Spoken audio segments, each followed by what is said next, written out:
Ladies and gentlemen, bow down to the king of reinvention, the hip hop Midas, the Diddy himself. He started in the streets of Mount Vernon, New York, hustling beats and rhymes like nobody's business. Then, he barged into the music industry with a force that couldn't be ignored. He wasn't just a rapper, he was a brand, a movement, a whole damn empire. He built Bad Boy Records from the ground up, a factory of hits that cranked out anthems like Can't Nobody Hold Me Down and Mo Money, Mo Problems. He discovered and produced legends like Notorious B.I.G., Craig David, Mary J. Blige, and turned them into superstars. He's won 3 Grammys, broken records, and sold over 30 million albums. He's got the bling, the mansions, the private jets, but most importantly, he's got the respect. From Jay-Z to Kanye, everyone acknowledges Diddy as a force of nature in the game. Hold up though. Before we all get swept away in the Diddy whirlwind, let's address the elephant in the room, the bad boy in the bad boy's mansion. Remember that iconic white suit? Turns out it might not be the only thing that Diddy's been hiding.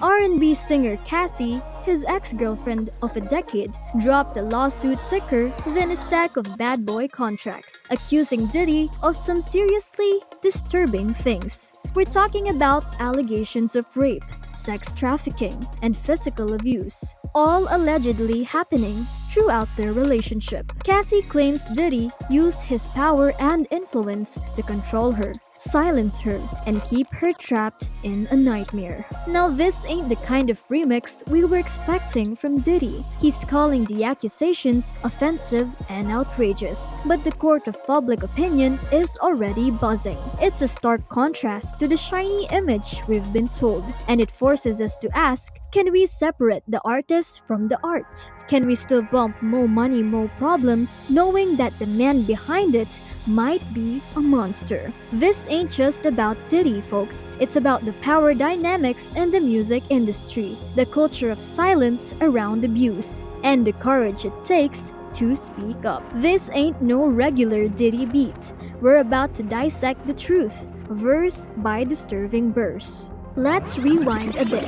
The story of Diddy and Cassie wasn't always a horror movie. It started back in 2006, a seemingly sweet melody of young love. Cassie, a rising star with a voice like melted chocolate, caught Diddy's eye. He took her under his wing, both professionally and personally. For 11 years, they were on and off, a complicated harmony. Public appearances were rare, and their romance was kept private. But the whispers grew louder. Paparazzi flashes captured stolen glances, and eventually, the world knew they were an item. They had their moments in the spotlight, like Diddy's Dirty Money era, where Cassie's vocal added a smooth counterpoint to his swagger. They even co-starred in a movie, Making the Band, a reality show that turned out to be less about music and more about their real-life drama. But behind the scenes, Cassie's lawsuit paints a picture of a controlling Diddy, isolating her from friends and family, dictating her career, and using his power to silence any dissent. It's a jarring shift from the Diddy we thought we knew, the one who empowered artists and celebrated female voices. So, how long did this alleged abuse go on? The lawsuit claims the entire 11 years of their relationship. Now, we're left with a discordant mix of questions. Did the music mask the abuse? Was Cassie's silence a product of fear or something more? And can we truly separate the artist from the art? Tackling Cassie's allegations against Diddy, these are the summary of the disturbing claims. Please note that these are serious allegations, and Diddy has vehemently denied them all. It's important to approach this information with sensitivity and awareness of the legal process. In November 2023, singer Cassie Ventura filed a lawsuit against her former partner, music mogul Sean Diddy Combs, making shocking allegations of abuse, manipulation, and control. Cassie's lawsuit alleges that Diddy isolated her from friends and family, monitoring her phone calls and controlling her access to medical care. He allegedly dictated her career path, keeping her signed to Bad Boy Records even when she expressed dissatisfaction. This isolation and control, Cassie says, made her feel trapped and unable to speak up. The lawsuit accuses Diddy of using his power and wealth to manipulate Cassie. He allegedly plied her with drugs, including ecstasy and ketamine. He's also accused of threatening her career and livelihood if she ever spoke up about his alleged abuse. The most disturbing allegations involve physical and sexual violence. Cassie claims Diddy beat her on multiple occasions, including one incident where she needed a week to recover. He's also accused of forcing her to have sex with male prostitutes, even filming these encounters. One particular horrific allegation claims Diddy forces his way into Cassie's home and raped her.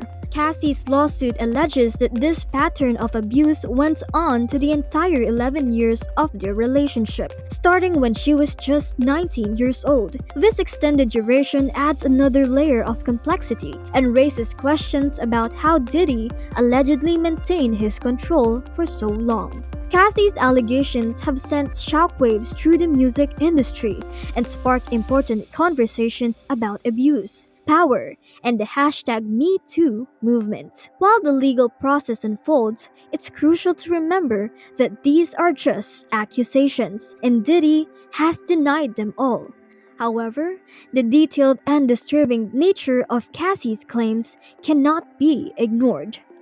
This case highlights the complexities of abuse, particularly when it involves powerful figures. It's a reminder that victims deserve to be heard and that their voices, even when faced with immense pressure and fear, can hold immense power. As we move forward, Cassie's lawsuit against Diddy isn't a solo act. Other voices are rising, both from music and beyond. Ex-Bad Boy employees whisper of a culture of fear, with unwanted advances, verbal abuse, and a silencing atmosphere. Singers like Mia claim career threats, and industry figures like Lydia Harris detail Diddy's controlling grip on artists. These are unproven allegations. Some sources face criticism, but the sheer volume and consistency across roles and time is chilling. It suggests a potential pattern of abuse beyond one case. This chorus forces us to confront harsh questions. How common is such abuse in music? How can we empower victims to speak up without fear? How can we hold the power accountable?